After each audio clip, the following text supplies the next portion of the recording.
العالمين أما بعد يا ربي بالمصطفى بلغ المقاصدنا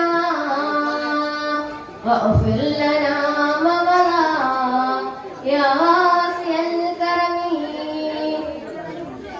أعوذ بالله من الشيطان الرجيم. بسم الله الرحمن الرحيم. وما أرسلناك إلا رحمة للعالمين. സമാദരണീയരായ അധ്യക്ഷരെ, സ്നേഹ ബഹുമാന ആദരവുള്ള ഉസ്താദുമാരെ, ഈ പരിപാടിയെ അലങ്കൃതമാക്കുന്ന പ്രിയ വിദ്യാർത്ഥി സുഹൃത്തുക്കളെ, രക്ഷകർത്താക്കളെ, മറ്റു ദീനി സ്നേഹികളെ, ആരംഭപ്പൂവായ മുത്ത് നബിയുടെ മീലാദ് വന്നെത്തി, ഞങ്ങൾക്ക് സന്തോഷം വന്നെത്തി. മുന്തിരിപ്പൂവള്ളികളുടെയും ഈന്തപ്പന കുലകളുടെയും ശീതളച്ചായയിൽ പ്രകസിക്കുന്ന അങ്ങതൽ മദീന മുനവ്വറയിൽ അന്ത്യവിശ്രമം കൊള്ളുന്ന 140-ലേറെ കോടി മുസൽമാന്റെ ചങ്കിലെ ചോരയായ കരളിന്റെ കാതലായ വിശ്വവിമോചനൻ നബി മുഹമ്മദ് മുസ്തഫ സല്ലല്ലാഹു അലൈഹി വസല്ലമയുടെ 1499-ാം ജന്മദിനാഘോഷവേളയിൽ പ്രവാചക നിയോഗം മാനവ അനുഗ്രഹം എന്ന വിഷയത്തെ പറ്റി സംസാരിക്കുവാൻ ഞാൻ ആഗ്രഹിക്കുന്നു. ഇൻഷാ അല്ലാഹ് അതിന് അവസരം നൽകിയ പരമകാരുണികനും കരുണാനിധിയുമായ അല്ലാഹുവിനാകുന്നു സർവസ്തുതി. അൽഹംദുലില്ലാഹ്.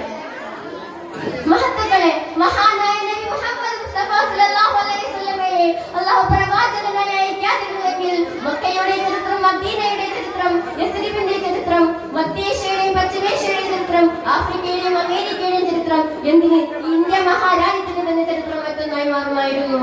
സുഹൃത്തുക്കളെ, ജനങ്ങൾക്ക് മാത്രമല്ല ലോകത്തെ മുഴുവൻ ജീവജാലങ്ങൾക്കും അനുഗ്രഹമായിട്ടാണ് അല്ലാഹു തആല നബിയെ സൃഷ്ടിച്ചത്. ലോകം കണ്ട പ്രവാചകന്മാരിലും ചരിത്ര പുരുഷന്മാരിലും നേതാക്കന്മാരിലും ഏറ്റവും വ്യത്യസ്ത വ്യക്തിത്വമായിരുന്നു നബി സല്ലല്ലാഹു അലൈഹി വസല്ലമയ്ക്ക്. നേതാക്കന്മാരുടെ നേതാവായും രാജാക്കന്മാരുടെ രാജാവായും ചക്രവർത്തിമാരുടെ ചക്രവർത്തിയായും സൃഷ്ടിക്കപ്പെട്ടു നബി മുഹമ്മദ് മുസ്തഫ സല്ലല്ലാഹു അലൈഹി വസല്ലം തങ്ങൾ. അപരിഷ്കൃതരും മാട്ടിടയനുമായിരുന്ന ഒരു കൂട്ടം ജനവിഭാഗത്തെ ലോകത്തിന്റെ തന്നെ ഇടയനാക്കി മാറ്റി നബി മുഹമ്മദ് മുസ്തഫ സല്ലല്ലാഹു അലൈഹി വസല്ലം തങ്ങൾ. സംവത്സരങ്ങളോളം പോരടിച്ചിരുന്ന ഒരു ജനവിഭാഗത്തെ സൗഹൃദത്തിന്റെ, സാഹോദര്യത്തിന്റെ ചങ്ങല കണ്ണിയിലെ ഓരോ അംഗങ്ങളാക്കി മാറ്റി നബി മുഹമ്മദ് മുസ്തഫ സല്ലല്ലാഹു അലൈഹി വസല്ലം തങ്ങൾ. ഒരു തെരുവ് ഗുണ്ടയായി ജീവിതം ഹോമിക്കപ്പെടേണ്ടിയിരുന്ന ഹത്താബിന്റെ മകൻ ഉമറിനെ ലോകം കണ്ട ഏറ്റവും വലിയ യുദ്ധതന്ത്രജ്ഞാനിയാക്കി മാറ്റി നബി മുഹമ്മദ് മുസ്തഫ സല്ലല്ലാഹു അലൈഹി വസല്ലം തങ്ങൾ. കേവലം ഒരു കുതിരപ്പടയാളിയായിരുന്ന ഖാലിദ് ഇബ്നു വലീദിന്റെ ജീവിതത്തിൽ പ്രവാചകൻ സ്വാധീനം ചെലുത്തിയപ്പോൾ ഖാലിദ് ലോകം കണ്ട ഏറ്റവും വലിയ യുദ്ധതന്ത്രജ്ഞാനിയായി മാറി. സമ്പന്നനായ ഉസ്മാൻ ഇബ്നു അഫ്ഫാനിനെയും പരമദരിദ്രനായ അബൂ ഹുറൈറയെയും കറുത്ത് കരിവാളിച്ച ബിലാൽ ഇബ്നു റബാഹിനെയും വെളുത്തു സുന്ദരനായ സൽമാൻ അൽ ഫാരിസിനെയും സൗഹൃദത്തിന്റെ, സാഹോദര്യത്തിന്റെ നിത്യ സഹയാത്രികരാക്കി മാറ്റി നബി മുഹമ്മദ് മുസ്തഫ സല്ലല്ലാഹു അലൈഹി വസല്ലം തങ്ങൾ. മദ്യത്തിനു വേണ്ടി മാത്രം ജീവിതം ഹോമിക്കപ്പെട്ടിരുന്ന വിഭാഗത്തോട് വിശുദ്ധ ഖുർആൻ കൊണ്ട് നിങ്ങൾ വിരമിക്കുന്നില്ലേ എന്ന ചോദ്യം ചോദിച്ചപ്പോൾ അത് കേട്ട ഉടനെ തന്നെ കുടിച്ചുകൊണ്ടിരുന്ന മദ്യചഷകങ്ങൾ വലിച്ചെറിഞ്ഞ് മദ്യച്ചാടികൾ തല്ലിക്കെടുത്തി ഞങ്ങൾ വിരമിച്ചു നബിയെ എന്ന് പറയാൻ മാത്രം ഒരു സമൂഹത്തിന്റെ മനസ്സിൽ പരിവർത്തനം സൃഷ്ടിച്ച പരിവർത്തനത്തിന്റെ പട്ടപ്പാട്ടുകാരൻ നബി മുഹമ്മദ് മുസ്തഫ സല്ലല്ലാഹു അലൈഹി വസല്ലം തങ്ങൾ. മേൽവിലാസം നഷ്ടപ്പെട്ടുകൊണ്ടിരിക്കുന്ന മതേതത്വം എന്ന പഞ്ചാശരിക്ക് ഇസ്ലാമിന്റെ പടവൈരിയായ ദൂതന്റെ മുന്നിലൂടെ കൊണ്ടുപോകുമ്പോൾ എഴുന്നേറ്റ് നിന്ന് മേൽവിലാസം നേടിക്കൊടുത്ത പ്രവാചകൻ. ആ നബിയെ കുറിച്ചല്ലയോ കവി പാടിയത്?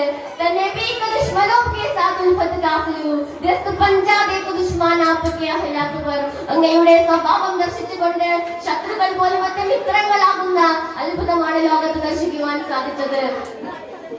1000 രൂപ 800 ഉണ്ടെങ്കിൽ ആരെയും കൊന്നിടാൻ രാമനാരായണ എന്ന അഭിനവ രാഷ്ട്രത്തിന്റെ ധർമ്മം നഷ്ടപ്പെട്ട മുദ്രാവാക്യത്തിനും കൊടിയുടെ നിറം നോക്കി ദുർദോഷാക്ക പ്രവർത്തനം നടത്തുന്ന ചതിയുടെ നീരാളിപ്പുറത്തിൽ അമർന്ന സവർണ തമ്പുരാക്കന്മാർക്കും പാഠമാവേണ്ടത്.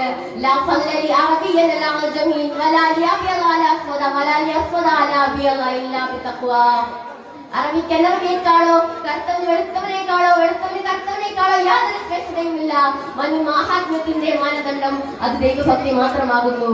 വർണ്ണവൈജാതത്തിന്റെയും വംശീയതയുടെയും വേദകത്തെ മഹിതമായ സാഹോദര്യത്തിന്റെ സുന്ദര ഗീതങ്ങൾ ലോകസമക്ഷം പകർന്നു തന്ന പ്രവാചകന്റെ വാക്കുകൾ തന്നെയാണ്. വ്യഭിചാരം സാർവത്രികമായ ഒരു സമൂഹത്തിൽ നിന്നും മാലിക് വന്നുകൊണ്ട് പറഞ്ഞു, ഞാൻ വ്യഭിചരിച്ചു പോയി പോയി നബിയെ, എന്റെ മേൽ ശിക്ഷ നടപ്പാക്കണം നബിയെ എന്ന് സ്വയം കുറ്റമേറ്റു പറഞ്ഞ് ശിക്ഷ ഏറ്റുവാങ്ങുന്ന തരത്തിൽ ഒരു സമൂഹത്തിന്റെ മനസ്സിൽ പരിവർത്തനം സൃഷ്ടിച്ചു നബി മുഹമ്മദ് മുസ്തഫ സല്ലല്ലാഹു അലൈഹി വസല്ലം തങ്ങൾ. സമത്വസുന്ദരമായ നവയുഗ പിറവിക്ക് ആധുനിക സമൂഹം ഉറ്റുനോക്കുന്നത് പ്രവാചകന്റെ അധ്യാപനങ്ങളിലേക്ക് തന്നെയാണ്. പാശ്ചാത്യ പൗരസ്ത്യ ദേശങ്ങളിലെല്ലാം ഇന്ന് പ്രവാചക സന്ദേശം പഠന വിധേയമാക്കപ്പെടുന്നു. ബുദ്ധിജീവികളും ചിന്തകന്മാരുമുള്ള ആയിരങ്ങൾ ഇസ്ലാമിലേക്ക് കടന്നു വന്നുകൊണ്ടിരിക്കുന്നത് അതിന്റെ ആശയഭംഗിയുടെ ദിവ്യത്വം കൊണ്ട് തന്നെയാണ്. ഡെൻമാർക്കുകാരന്റെ കാർട്ടൂണുകൾക്കോ തസ്ലീമാന്റെ ലജ്ജയ്ക്കോ സൽമാൻ റുഷ്ദിയുടെ സാധാരിക്കേഴ്സിനോ തകർക്കാനാവാത്ത വ്യക്തിപ്രവാഹമാണ് നബി മുഹമ്മദ് മുസ്തഫ സല്ലല്ലാഹു അലൈഹി വസല്ലം തങ്ങൾ. ഇസ്ലാമിനും പ്രവാചകനുമെതിരിൽ നിരന്തരം നുണപ്രചാരണങ്ങൾ നടത്തി സൂര്യപ്രകാശത്തെ ഊതിക്കെടുത്താനുള്ള ഫാഷിസ്റ്റിന്റെ മൂലക്രമം പരിശുദ്ധ സമൂഹം ഉറ്റുനോക്കുന്നുണ്ട്.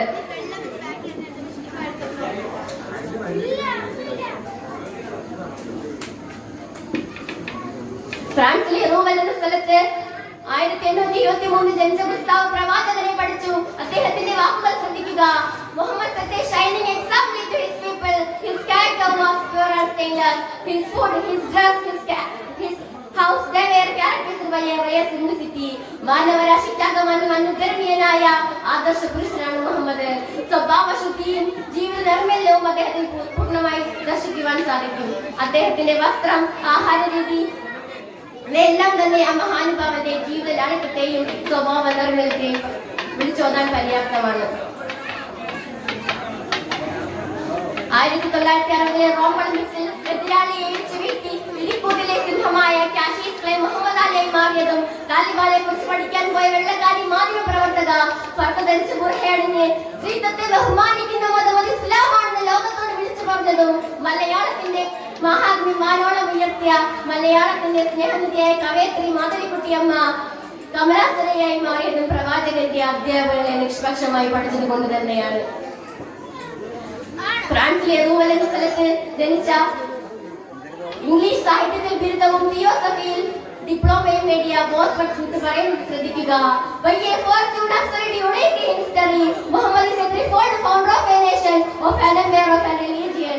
ലോക ചരിത്രത്തിലെ അത്ഭുത പ്രതിഭാസമാണ് മുഹമ്മദ്. അതുകൊണ്ട് തന്നെയാണ് അദ്ദേഹം ഒരു സാമ്രാജ്യത്തിന്റെയും ഒരു മതത്തിന്റെയും അധിപനായി തീർന്നത്.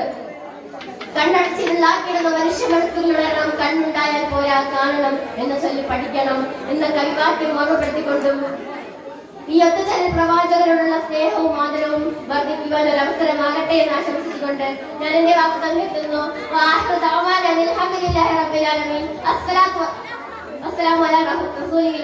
അസ്സലാമു അലൈക്കും വറഹ്മത്തുള്ളാഹി വബറകാതുഹു.